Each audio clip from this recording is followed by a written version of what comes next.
क्या डिज्नी और Marvel studios ने 2026 गोल्डन ग्लोब स्पीच के बाद मार्क रफेलो को फायर कर दिया? क्या हल्क को एमसीयू से लिटरली स्मैश करके बाहर निकाल दिया गया? या फिर यह सिर्फ एक और वायरल रूमर है जो इंटरनेट ने बिना सोचे समझे फैला दिया? चलिए सच और झूठ के बीच का फर्क क्लियर करते हैं।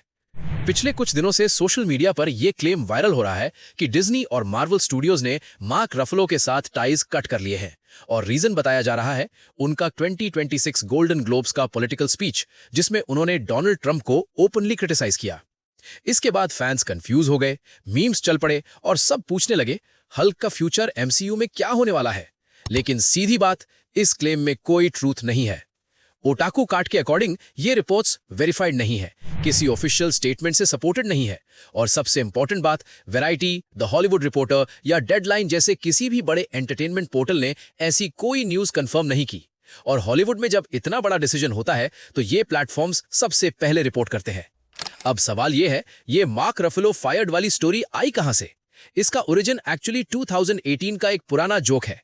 अवेंजर्स एंड गेम के प्रमोशन के दौरान जिमी फैलन के शो पर मार्क रफेलो ने मजाक मजाक में मूवी का टाइटल स्पॉइल कर दिया था। उसके बाद रूसो ब्रदर्स ने ट्विटर पर लिखा, मार्क यूर फायर्ड। ये पूरा सीन एक प्लान्ड कॉमेडी बिट था, सबने हंसी में लिया। लेकिन सालों बाद उस ट्वीट के स्क्रीनशॉट्स बिना कॉन्टेक्स्ट के सर्कुलेट होने लगे और धीरे धीरे जोक ने रूमर का फॉर्म ले लिया। वैसे भी मार्क रफेलो का एक फन इमेज बन चुका है, मार्वल का स्पॉइलर किंग। कभी थॉर रैग्नारॉक प्रीमियर का ऑडियो एक्सीडेंटली लाइव स्ट्रीम हो गया, कभी इन्फिनिटी वॉर प्रमोशंस में बोल दिया हाफ हीरोज डाई। मार्वल ने कभी गुस्सा नहीं किया, उल्टा इस जोक को इंटरव्यूज और प्रेस टूर्स का पार्ट बना दिया।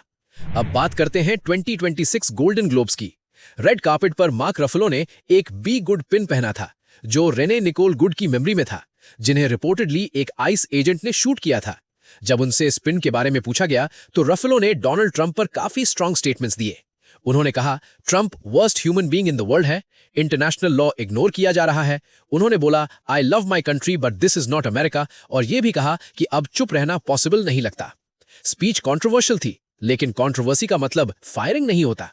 स्पीच के बाद ये क्लेम्स आए कि रफेलो ने कोई बड़ा मार्वल कॉन्ट्रैक्ट लूज कर दिया है, लेकिन इसकी कोई क्रेडिबल प्रूफ नहीं है। ना हल्क के रोल में कोई चेंज अनाउंस हुआ, ना किसी प्रोजेक्ट से उनका नाम हटाया गया। ऑफिशियली मार्क रफेलो अब भी मार्वल स्टूडियोज के साथ एसोसिएटेड है। उनके एमसीयू फ्यूचर पर जो भी बात होती रही है वो सिर्फ स्टोरी आर्क्स और क्रिएटिव डायरेक्शन को लेकर होती है, डिसिप्लिनरी एक्शन को लेकर नहीं। तो फाइनल सच ये है, डिज्नी और मार्वल ने मार्क रफेलो को फायर नहीं किया।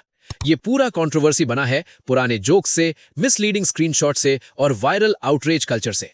इसलिए जब भी ऐसी हेडलाइंस देखो, हल्क फायर्ड फ्रॉम एमसीयू, एक सेकंड रुककर फैक्ट चेक जरूर करो। इंटरनेट तेज है, लेकिन सच थोड़ा स्लो होता है।